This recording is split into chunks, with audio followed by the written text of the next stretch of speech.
Hello friends, एक बार फिर से स्वागत है आप सब लोगों का मेरे यूट्यूब चैनल में। आज हम लोग करने वाले हैं 6th क्लास का एक chapter new empires and kingdoms. इसके क्वेश्चन आंसर हम लोग देखने वाले हैं जो आपके लिए एग्जाम में बहुत इंपॉर्टेंट हो सकते हैं। पहले क्वेश्चन है इसके ट्रू और फॉल्स। पहला क्वेश्चन है, हरिसेना कंपोज्ड प्रशस्ति in praise of Gautamiputra Shri Satakarni.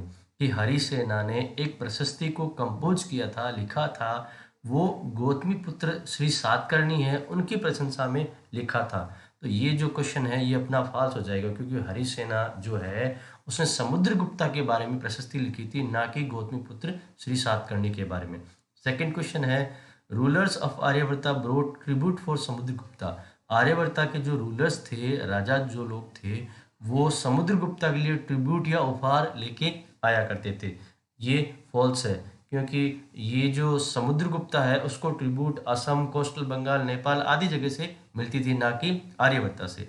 तीसरा क्वेश्चन है, देयर वर 12 रूलर्स इन दक्षिणपथा। दक्षिणपथा में 12 रूलर्स थे, इसका जवाब है ट्रू।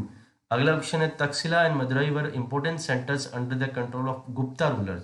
गुप्ता रूलर्स के कंट्रोल में तक्षशिला और मदुरई बहुत इंपॉर्टेंट सेंटर्स थे। तो यहाँ पे ये फॉल्स हो जाएगा, क्योंकि गुप्ता रूलर्स के कंट्रोल में जो इंपॉर्टेंट सेंटर्स थे वो हमारे थे इलाहाबाद, उज्जैन और Pataliputra. Aihole was the capital of Pallavas. Pallavas की कैपिटल थी अहोल।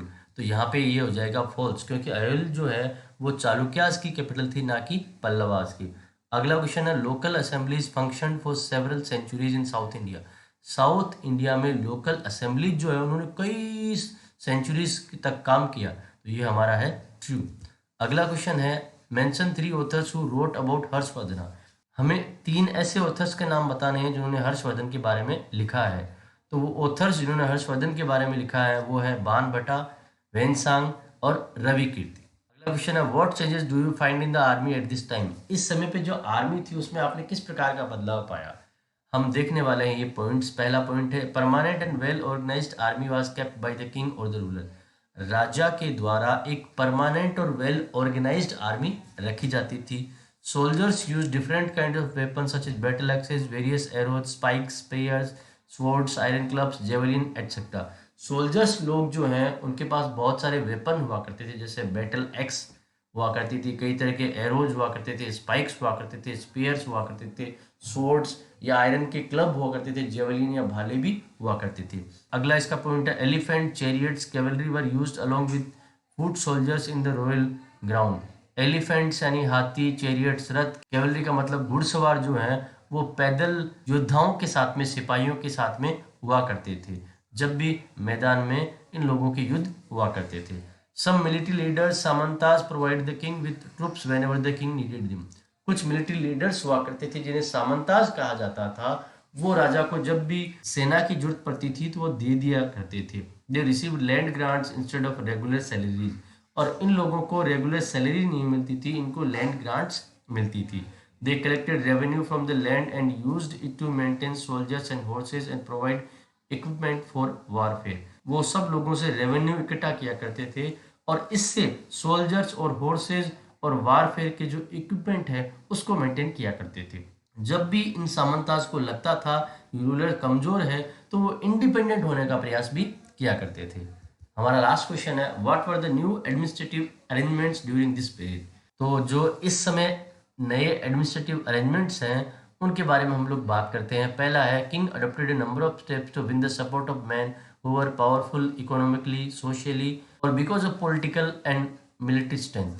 किंग क्या करते थे, बहुत सारे ऐसे कदम उठाते थे जिनसे वो उन लोगों का सपोर्ट पा सकें जो इकोनॉमिकली, सोशली, पॉलिटिकली या मिलिट्री की स्ट्रेंथ रखते थे, ताकि राजा इनका समर्थन पाके आगे का अपना सफर आसानी से तय कर सके। Some important administrative post for now hereditary. कुछ पोस्ट ऐसी थी जो हेरिडेटरी वंश के अनुसार चला करती थी। Some son succeeded father to these post. कई पुत्र अपने पिता की पोस्ट को ले लिया करते थे।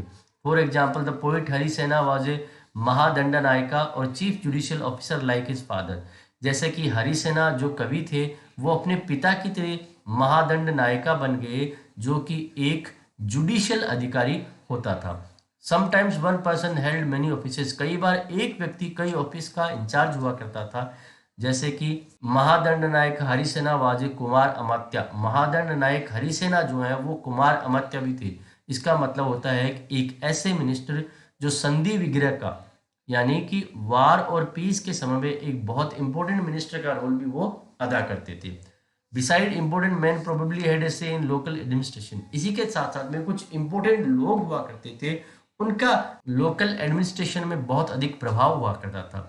These included the nagara shreshthi or chief banker or merchant of the city, the sarthavaha or leader of the merchant caravans, the prathama kulika or the chief craftsman and the head of kayastha or scribe. और ये जो मुख्य लोग हुआ करते थे जिनका कि लोकल एडमिनिस्ट्रेशन में प्रभाव रहा करते थे, ये लोग थे नगर श्रेष्ठी या मुख्य बैंकर या सिटी के मर्चेंट या सारथवा या मर्चेंट कारवां के लीडर या प्रथम कुलिका या मुख्य क्राफ्टमैन या फिर जो कायस्थ और स्क्राइब्स हैं उनके मुखिया। दोस्तों मैं उम्मीद करता हूँ ये क्वेश्चन आंसर आपके एग्जाम के लिए बहुत अधिक हेल्पफुल होंगे। इसका चैप्टर आप हमारे यहाँ से देख सकते हैं और इस क्लास के अन्य सब्जेक्ट को भी आप हमारे चैनल से देख सकते हैं। Thank you so much.